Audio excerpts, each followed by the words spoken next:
Now, I want to boo this guy as a Yankees fan, but he's such a baseball legend that I can't. Let's welcome I'm three-time. sure you have. No. Oh, I have, but not here. Yeah, not in real life. And that doesn't bother me because you never beat me when it matters. I know. And you're such a big fella, I would never even go there. Let's welcome three-time World Series champion, Curt Schilling. By the way, a guy that has been part of so many big moments. Yeah. And that's what I say when people talk about my career. I've been blessed. The '93 World Series sucked. Joe Carter walked us off, but everybody remembers it. Yeah. 01, 9/11, Yankees, unbelievable. 04, so I was in 3 of the most memorable postseason moments in the top 10. Couldn't you let New York have the 0-1 one, though? Come on, dude. And it was funny because it happened. As an Arizona fan, it happened perfectly. We we win the first 2. We go to New York in 3 games that energized that city at a time when everybody was looking for it. And then we come home and we beat the hell out of Pettit. And then Game 7, we walked Mariano off. You know what, man? You're right. Every one of those so memorable. Yeah. That really is interesting. Yeah. Now, again, he played 9 seasons with the Phillies. So I got to ask you again, the Eagles are here. They're representing. The fans are out. Yep. Are Philadelphia fans misunderstood, or are they the best? Like, how everybody knows what they are. Really? They're not misunderstood. They are who they They'll are. punch you in the face. They're family to me. I spent 9 years there and probably wasn't booed as often as I should have been, but my God, 93, we had a parade in Philadelphia losing the World Series. One of the most beloved teams to ever play in Philadelphia. There was a connection there. And like Yankee fans, Philly fans don't boo players that suck. They don't care about you. Right. They don't acknowledge you. It's like the worst as an athlete. Like, they don't even know I'm here. Nothing worse. It's like when a woman is like apathetic towards you. It's apathy is the worst thing in a lot of ways, and that's one of them. But they are smart as hell when they're sober. And like Yankee fans, they people after I've retired have said, things to me, and they're like, I hope I didn't offend you. I'm like, dude, 9 years in Philly, 5 in Boston, and like I was the Red Sox in the Yankee Stadium. So I've heard things you can't even fathom. So in a way, they prepared you for all these big moments, right? Because you were sort of numb to everything. I loved playing in Yankee Stadium. I loved it. You loved to shut them up. They hated me. Oh, yeah. They hated me. Exactly. And I was telling somebody earlier, I had my favorite, give and take. Like, the Yankee fans wouldn't go, "Oh, your mother's a whore." They would go, "Dude, you got a 7 ERA in May. You suck." Right. Like, they were statistically They hit you where it really hurts. They hit. Damn it. Yeah, they offended me. Right. Yeah. And you go back to 04. I come out saying I can't think of anything better than making 55,000 people from New York shut up. Well, now I go out Game 1, get my butt handed to me, and they were anything but quiet. And I deserved it. But then I come back 6 days later, and we worked them over a little bit. But they were, since I retired, I've not had a larger group of people reach out to me and say, I hated you like a mofo when you played. But, man, I respect the hell out of you. And it was a fan base whose respect was a big deal. Oh, yeah, absolutely, Honestly, man. That's exactly how I feel talking to you, man, because you're so much a part of all my baseball memories as a fan. They were the barrier, though, right? I mean, 01 was magical, but it was also the Yankees. Mm-hmm. In 04, the World Series was Red Sox-Yankees. It wasn't Red Sox-Cardinals, right? That was a sweep, right? You swept in the World Series. Well, that was like and I'll tell you the magical story behind us winning 8 in a row if you ask for it. But we won out. And we swept the Cardinals, who were an unbelievable team. No disrespect, but the win was the Yankees. That comeback documentary on Netflix. Did you watch it? Accurate? Because I felt like that was a really yes, in a sense. Like there's a lot of guys misremembering how important they were, or things that they said or did. But for the most part, it was spot on. But when do you enjoy them looking back though at all the highlights? Do you enjoy watching those? It's hard to explain to people that have never been in a locker room. That's family. During the baseball season, you spend more time with your teammates than you do your family. You become close with these people. And so that's why when we get together after 20 years, it's like we were in the same room yesterday. And of all the teams, I played 22 years of professional baseball. I had thousands of teammates. So there's 24 hours in a day. You kind of pick who you're going to still talk to or whatever. Doug Mirabelli is someone I talk to daily, weekly, whatever. It's not a lot, but once you're in the room, it's a hug and, oh, my God, it's great to see you. And that's why when David McCarty passed recently, and he called me from the reunion on the field and was like, dude, you should be here, blah, blah, blah, this is great. And then, I go with his funeral, and unfortunately, at this phase of life, you guys will someday understand the phone ringing is not always a good thing. Oh, yeah. It's hard. Scared the look sometimes. Yeah. Looking back at 04, Curt Schilling hanging with COVINO Rich. How happy were you that the sock was bloody? It just added to the story. Listen, if you go back and look at everything around that, you're not going to find quotes from me.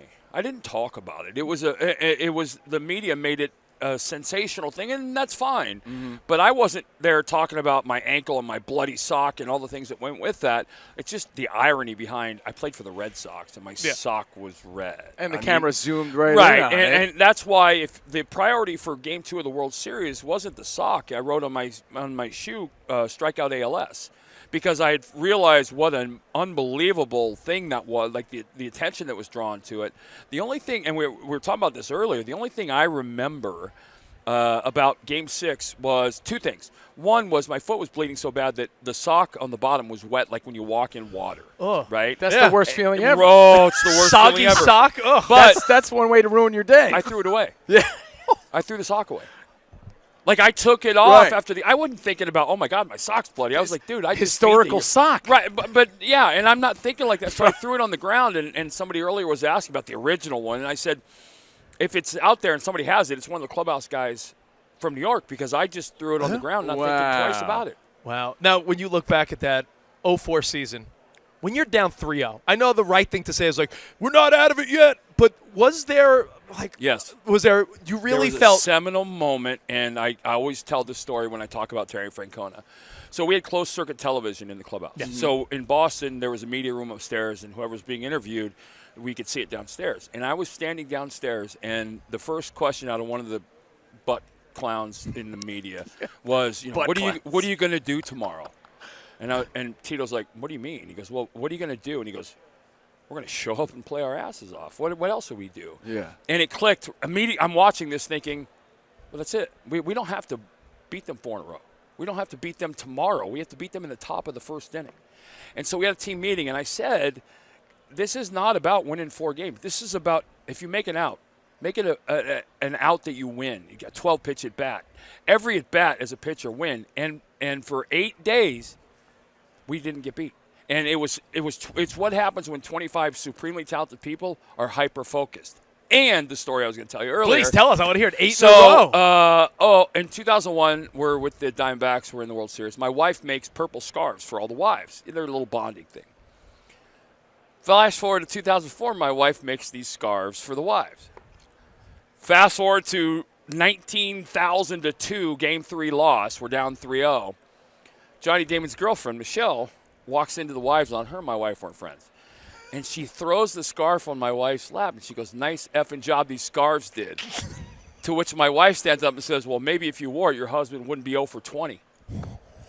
Fist. They had to be broken up.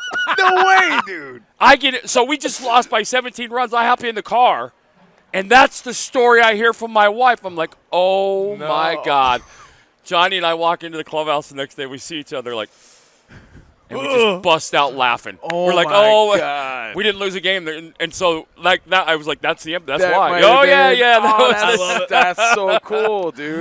Man. Here with Curt Schilling, COVINO, and Rich.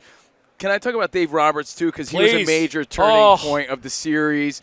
Did you view him back then as a guy that could be a leader of a clubhouse? Well, absolutely. As a manager, Yeah, always and had you a presence. follow his Yes, career, yes. as a manager with the Dodgers. Let's back up to the stolen base because it goes without. One of the things that I had one moment in my career like this, but when you're going to do something and your opponent knows it and everybody in the world knows it and you still do it.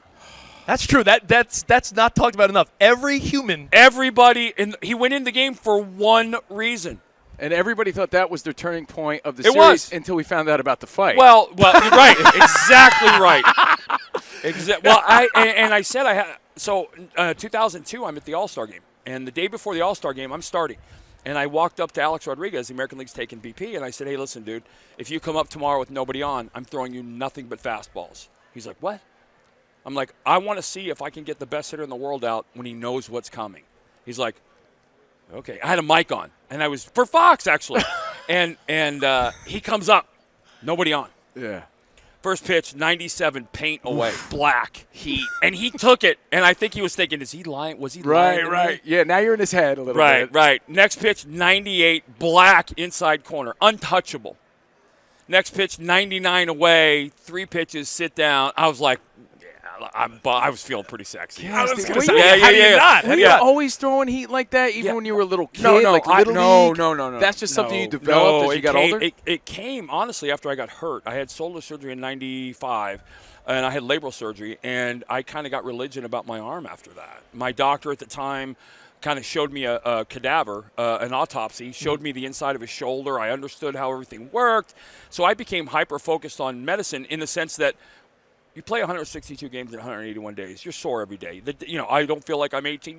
You never feel like you're 18 the day after you're 18 forever. But there's aches and pains. Excuse me. And there's a difference between being sore and being injured. Yep. And so I always knew when I was sore, why I was sore, where I was sore, what I had to do. So I got religion, and I came back. The first start I made coming off of my labral surgery, everybody was like, oh, my God. I went 7 innings, punched out 10, gave up 2 hits, and I was throwing 96. I was a 92, 93 guy before this, and everybody was like, oh, my God. And then it just kind of took off. Everything clicked. I was saying, I'm coach my kids in Little League. Yeah. At what age do you feel like you know that someone's like My dad died? told me when I was 13. Yeah. He said, you're going to get a chance to play some. And I'm like, okay, dude, everybody's dad. So Right. whatever. You didn't believe him? And he never pushed me to play baseball, but he pushed me to play the game hard and play the game right. And, one of the things I would tell you is until a boy's hands stop growing, you have no idea what they can do. Yeah. Mine stopped growing at like 9. Exactly right. So You got little hands. Your Little breaking hamburger ball hands. at 9 was your breaking ball today. Right, yeah. And I try to explain that's one of the most important measurements on a kid is hand size Wow. because of what I can do and not do with the baseball. Got to tell us this. We know when you're in the game, you're in the zone. You told us that A-Rod Right. story just now. What are the days before like, the night Right. before like, especially in a World Series So- game, you got to win. In 2001, so I had a sports psychologist, and and I'm not lying about this. The night before, I would always do a pre-night session, and he would not hypnotize, but he would talk me through.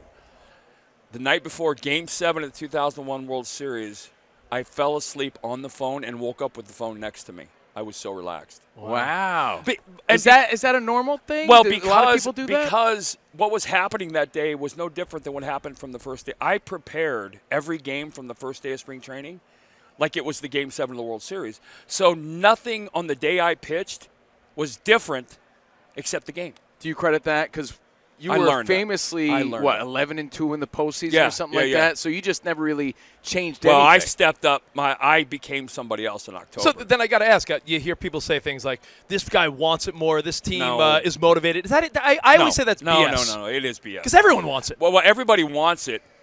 Some people don't know how to get it. Like, Yeah. I always looked at October. I knew my first start in the postseason, I struck out the first 5 guys I faced. And no one had ever done that before. And I was like, yeah, I'm feeling sexy Kurt, right now. Kurt, it's sort of a damn shame. The Hall of Fame nonsense. I love is it. Your politics, your The game- vibe? Do people just hold it against That's you? BS. Is Well, it but nonsense they've or what? They've said it, right? But the game owes me nothing. The game owes me absolutely nothing. And one of the reasons I'm getting back into the game as a coach, hopefully, I want to teach pitching and coach or do color, I would love to do like a Manning broadcast cool. on a baseball game. Because Yeah. there's some more downtime in baseball than anything. No doubt. And I have stories for years. And you need personality. Right, and well, you got and you need, that. but Right. people don't want to hear me talk about Ohtani's batting average. They know that. Right. Hey, what are they talking about on the mound right now? And I'm Right. like, 90% of those conversations were about the really hot blonde sitting behind home plate. I love They had that. nothing to do with the game. Yeah. It was the pitching coach trying to calm me down. And so those are the kind of things that I feel like I know pitching as well as anybody's ever lived. And I can teach it and I can talk it. And so, I kind of want to back into that. But the whole, the political thing and the Hall of Fame thing, my life's complete. I won't be more of a person if I suddenly have a plaque in Cooperstown. What that will do for me is call out all the people who got me there. And it's a chance to recognize I was raised by an amazing man. My father died 8 months before I made my big league debut. But I left a ticket every game I started in the big leagues in his name. So there was always an empty seat in the ballpark. And I That's so ended cool. up getting the home seat from the that I allocated for him after the vet. Oh, you got the yes. No way. That's awesome. Yep. But so the game owes me nothing, and if it happens, it's a way for me to make sure. But my biggest, if I had a problem with it, are the people that have died since I retired, who should be here and should have been here for me to talk about what they meant to me. Right. That, so that it's shouting out your teammates, your family. Your family. But for the fans, and just as baseball fans, man, you belong there. I appreciate 216 wins, 3,116 strikeouts, 6-time All-Star, 3-time champion, a guy that did it all, man. So thank you. Yeah, we'll see you there eventually. I appreciate Kurt, that. we can talk to you all day, Yeah, dude. sure. I feel like we could talk for 2 hours. Yes. Yeah. Oh, I'm I a could big tell baseball you guy. Some stories. And you know what? Let's do it again, man. Yeah, Let's do it absolutely. again. Yep. By the way, real quick, I know you got to tell us about what's doing here in New Orleans, but I'm a big Mets fan. Pete Alonso sticking around, you think? Or you I think? don't. That's gone weird. It's a weird on me. one, right? It's gone weird on me, and apparently the Blue Jays are out. Okay. But it's gone weird on me. I don't see any. Would he look like a chump going back to the Mets now? No. First of all, no. Right. I mean, He's still $70 million. But so what? He's not going to look like a chump going anywhere. His agent made a bet and was wrong. Yeah. And that's what I didn't have an agent for the last 11 years of my career. I did all my own stuff. I had total no trade clauses and all the things because I knew what my value was. It's in the paper. What everybody's making is right there. I know. Hey, I'm better than him. I should make more than him. I mean, that was easy stuff, but you have to have confidence to sit in a room with people like that. And I want him to go back to New York. I mean, I don't know that he's get him over the hump guy, but he's clearly a fan favorite. He hits the ball with a lot of force, and having a 40 home run guy. But they're not as rare as they used to be because everybody's home running or striking out 200 times, which is the game has changed dramatically that way, and that's not. I don't think that's for the better. No doubt. Kurt, what are you doing here in New Orleans? So, 25 years ago, Yeah. the World War II Museum was founded. I was on the original board of directors. Nice. All right, and a lot of people don't know why it was built in New Orleans. You've seen Saving Private Ryan, Of course. Opening scene of Saving Private Ryan when they're riding into the beach. They're riding on Higgins boats, which were built in New Orleans. And that was a transcendental and amazingly important thing for the war effort. I was on the board of directors. Half my collection resides in the museum. And I would tell you that it is a true bucket list thing to go over there. Met a 100-year-old vet yesterday. There's only 66,000 left out of the 16.5 million. And they are preserving the oral history of that generation, which has to happen. We have to be able to pass that along to future generations because for all the warts this country has had, and you can find anybody willing to bring them up, the fact of the matter is we are a direct result of good and bad, and this was the greatest generation, and we need to remember them, respect them, pay tribute to them, and keep that memory alive. And No see doubt. your collection, Thank too. you. The National Yeah. World War II Museum. Curt Schilling. Thank you, Pleasure my to friend. meet Hey, it was fun, man. Thank you, guys.